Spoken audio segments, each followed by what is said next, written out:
Okay, guys, so week number 2. This class is all about marketing objectives first, and then we are going to focus on understanding the marketing funnel. So, for the marketing objectives part, what I want you to understand basically is that without the marketing objectives properly formulated, there is no way, it is impossible to achieve the business vision. Okay? That's what I want you guys to realize, to understand. Without the marketing objectives, you cannot achieve the business vision. And that explains how important this is. That explains how important this is. Because for a lot of people in the academy, for a lot of people at work level, the marketing objectives is just another thing that, we need to do in marketing planning. But no, it's not a marketing activity.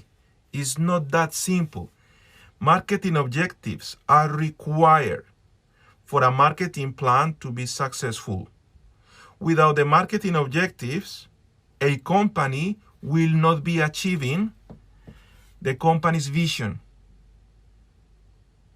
So that is something that I don't know if you knew, but at least from now on, you may remember this from this perspective. The marketing objectives are critical for a company to achieve its vision. Now, I ask you, why? Why you think a marketing specific objective is that important for a company? Why is that important to achieve the vision? Why?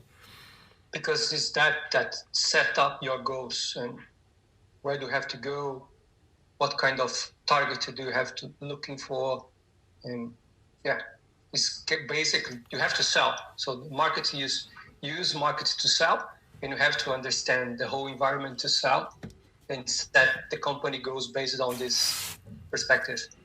That's what I guess. Yes, you mentioned something very important, Andre, and it's the goals part, right? A company needs to understand what are those specific steps for the company to achieve the business vision. Okay? So without the business vision, the company will not move forward. Probably I need to ask you something first, guys. What do you understand? What is your understanding of a vision? What is that? What is the vision thing? Vision is what you want to become in the future. Yes. Who was this? Sorry? Hikari. Well done. Yes, is what you want to become in the future. I like that. However, we need to be more clear about this concept. How far a vision can go in terms of time? How far? Because that future that Hikari is mentioning, spot on. That's what it is. Is how the company will be, how you envision the company to be in the future. But how far that future can go? It can be in the near future. I think it's because in the near future will be more about the mission or just an objective. But the vision will be in the long time. So, when we talk about long time, Nati, are you talking about 50 years?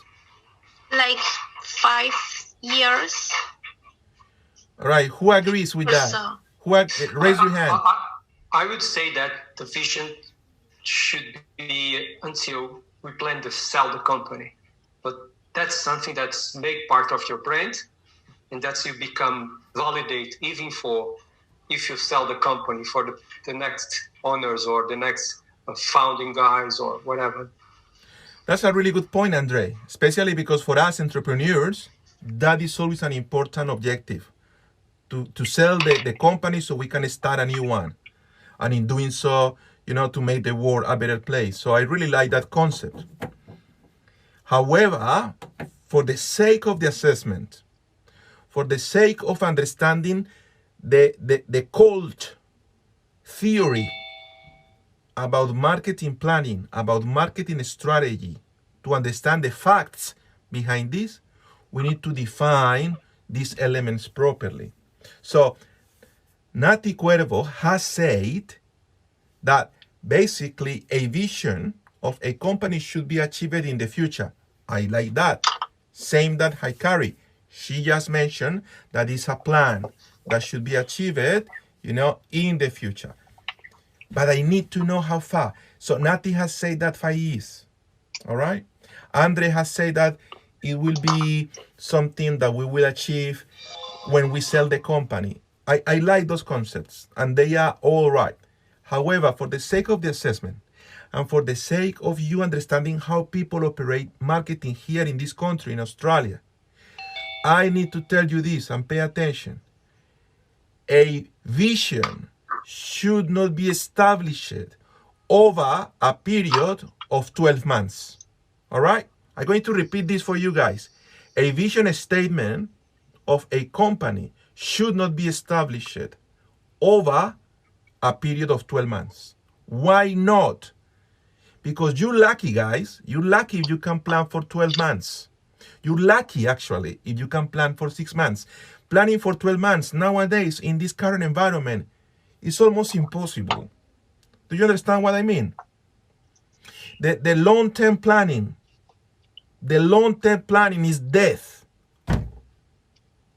Doesn't exist anymore. You cannot learn that from a modern marketing program. That's not the point of this. Sorry, yeah. Sorry, can you repeat again what you said? What I say is the following, guys. You are lucky. You're lucky if you can plan properly for 3 months. You're lucky if you can plan properly for 3 to 6 months. That will be amazing. All right. However, in terms of marketing departments in Australia, in this country, the tradition, the standard is to plan for 12 months. Okay? So, each plan has a vision that has to be achieved minimum in these 12 months. If the vision is not achieved in 12 months, a company has to reevaluate that vision and probably fire a couple of people. And one of them could be the managing director of the company. And the second one may be the marketing director of the company. For a company to fail in this particular scenario is really bad, because it means that the whole planning of the company is broken. Guys, in other words, the way we people in marketing, we define success for a company is when the company achieves its vision